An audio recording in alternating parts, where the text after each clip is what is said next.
Ayer, aquí en este noticiero de Grupo Fórmula, a estas horas informábamos a usted que el Pleno de la Cámara de Diputados aprobó la ley de víctimas que pretende agilizar la atención y reparación del daño a las personas agredidas, pero por supuesto por los criminales, por el delito. Ayer tuvimos oportunidad de conversar con Isabel Miranda de Gualas, presidenta de la organización civil Alto al Secuestro. Ella reprobó esta ley, dijo que es una ley incompleta, que es una ley parcial, una ley selectiva.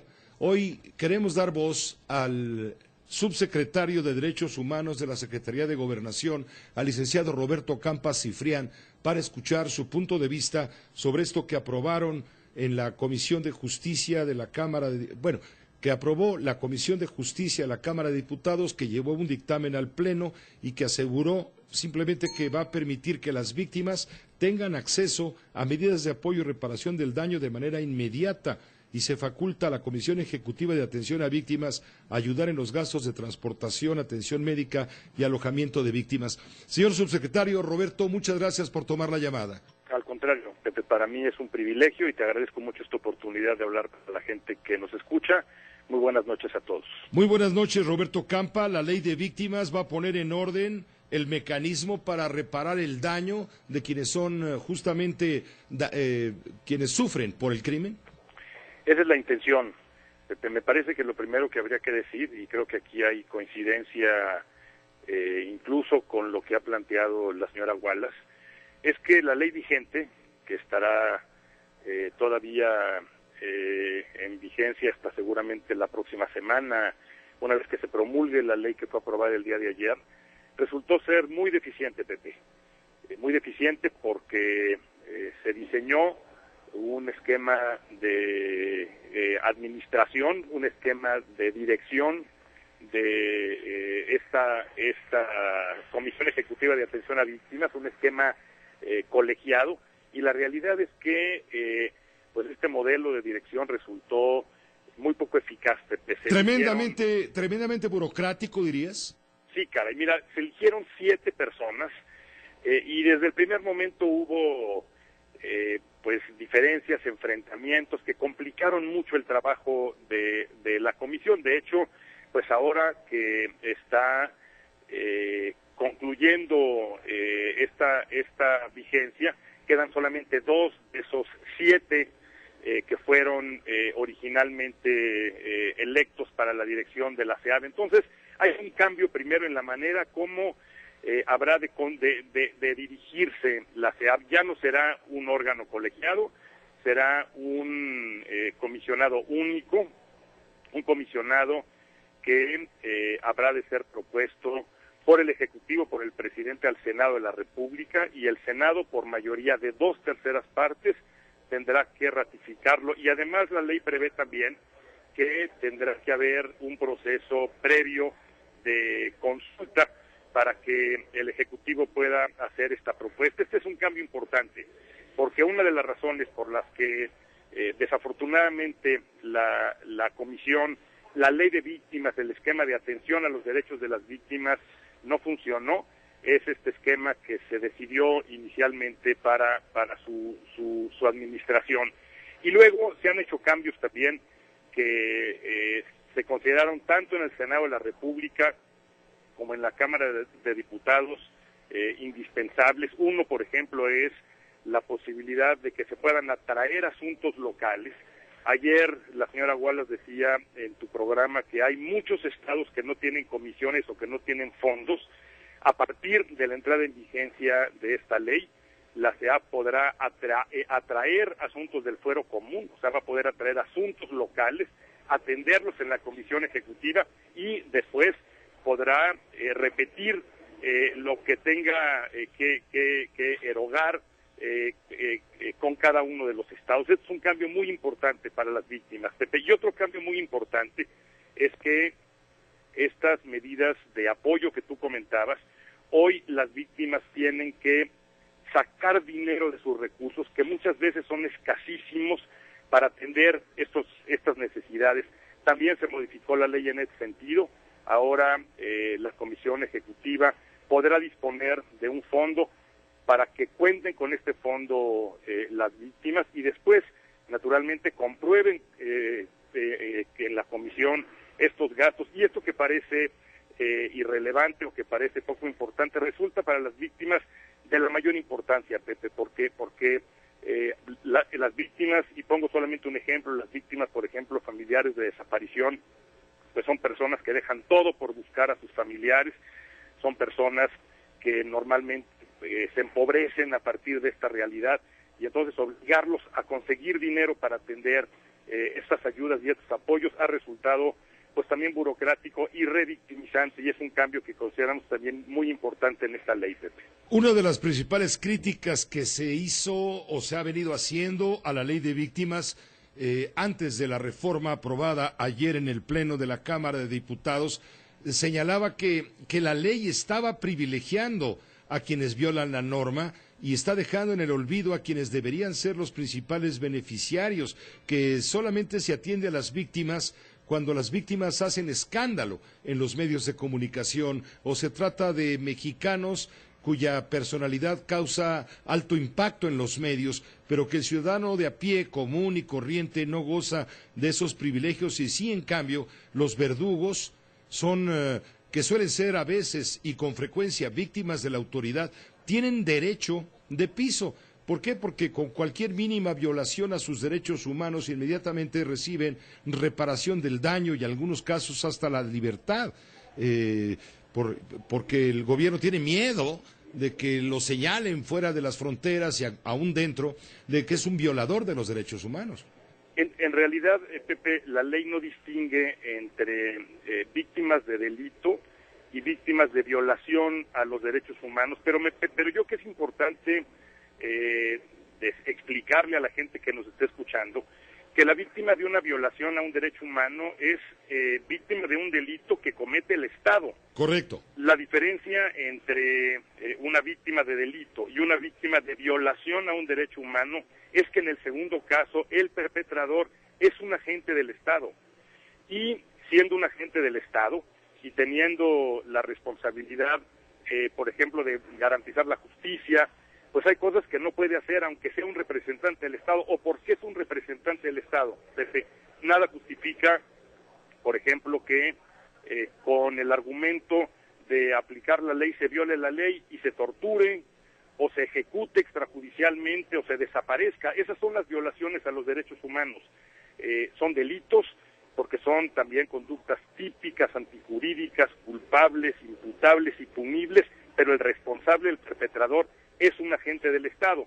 Por ello, pues esta diferencia que se plantea, que nos parece además que es una diferencia artificial, pero al final lo que tenemos que plantear es que el Estado no podría ser omiso cuando se trata de un delito que comete un agente del Estado, Pepe. Y en la ley no hay ningún distingo para estas dos víctimas, y mucho menos algún distingo que tenga que ver pues con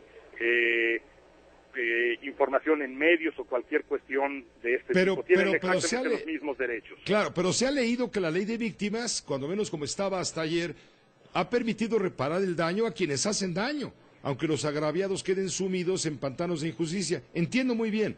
Una cosa es la violación de los derechos humanos que solo puede cometerla la autoridad o el Estado mexicano, y otra cosa es el dolor de la víctima de un criminal. Entiendo muy bien la diferencia, pero también se lee que el gobierno con esto estaba comprando un seguro para que no se le hicieran cardíaca los violadores de la ley, atacantes de la sociedad inerme, a quienes hacen víctima de sus fechorías. Es decir, se está leyendo como que esta ley se podía interpretar como el mundo al revés. Es más, nos dijo ayer Isabel Miranda de Gualas: mire usted, señor, esta es una farsa. Te voy a poner lo que dijo Roberto Campa, si me permites. Me parece que es una simulación de decir que se va a atender a las víctimas del delito, y con esto se está haciendo elitista la atención. Es inequitativa, y déjame explicarte cada una de las partes. Por favor. Es inequitativa porque mientras a las víctimas del delito les exigen una sentencia condenatoria, es decir, que tenga un juez una sentencia donde diga que condena la reparación del daño. Solo así tendrá derecho la víctima del delito a ir por una reparación del daño a la Comisión Ejecutiva. En cambio, los que les violan los derechos humanos, que le he dicho y lo he probado, en un 90% es gente imputada, es decir, gente que de alguna manera dañó a la sociedad, pero pues no le pudieron probar el ilícito, no hubo prueba suficiente, y ahí, con una simple recomendación de cualquier comisión, o ya sea nacional o internacional, o por una institución de derechos humanos, les van a dar una compensación. Pero también hay otra inequidad, Pepe. A ellos no les ponen límite, les han pagado 4 o 5 millones de pesos. A las víctimas del delito, actualmente solo lo máximo que tienen derecho es a 1.040.000 pesos. Es decir, esto es lo que nos decía Isabel Miranda de Wallace, Roberto Campa, y eso calienta. Bueno, habría que decir, Pepe, que si no se puede demostrar en un proceso que alguien es responsable, pues no es responsable. O sea, solamente el Poder Judicial puede determinar responsabilidad y sanciones, y si en un proceso no se demuestra la responsabilidad de un imputado, pues es una garantía, es un principio de derecho, es un principio elemental que si no se demuestra la responsabilidad, no puede hablarse de culpabilidad, y ciertamente pues no podría repararse el daño cuando hay solamente una denuncia, porque una denuncia no significa una responsabilidad, tiene que probarse ante un juez, y una vez que se acredita esta responsabilidad ante el juez, se puede determinar que hubo un daño. Entonces, pues plantear esta argumentación a partir de que hay personas que son responsables, aunque no se pueda demostrar su culpabilidad, pues me parece que, insisto, habría que decirlo claramente. Si no hay manera de demostrar la responsabilidad, pues un sujeto no es responsable, Pepe. Y yo quiero insistir, no hay distingo en la ley entre un caso y el otro.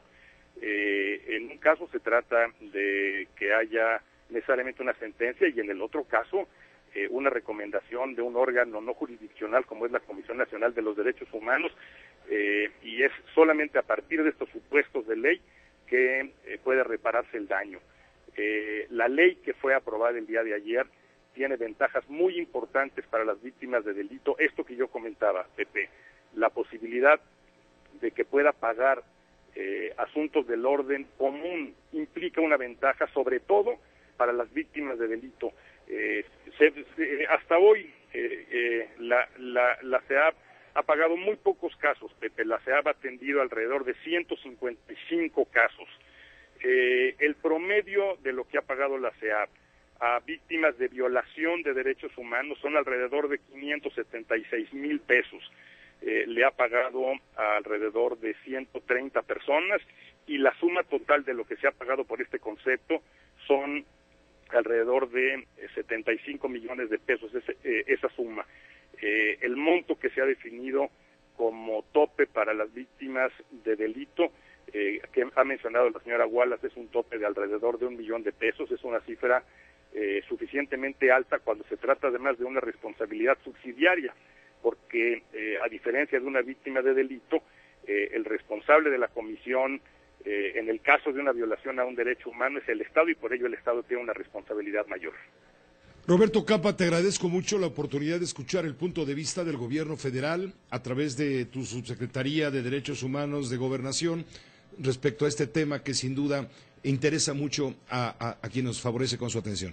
Al contrario, Pepe, y déjame terminar diciendo que yo he estado en comunicación con la señora Wallace prácticamente pues casi todos los días, y lo que comenté con ella hace un par de días, ella tiene pues duda de que pueda funcionar bien esta ley a favor de las víctimas de delito, y lo que yo comentaba con ella es: revisemos en los siguientes meses cuál es el resultado de la aplicación de esta ley.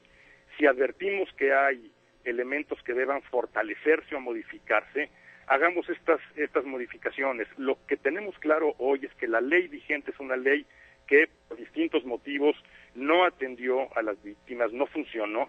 En este país hay una enorme cantidad de víctimas, tanto de delito como de violación de derechos humanos, que no han encontrado en esta ley o en la Comisión Ejecutiva la atención a sus problemas, se ha pensado en ellos, en la modificación de la ley, y en ellas sobre todo son principalmente mujeres.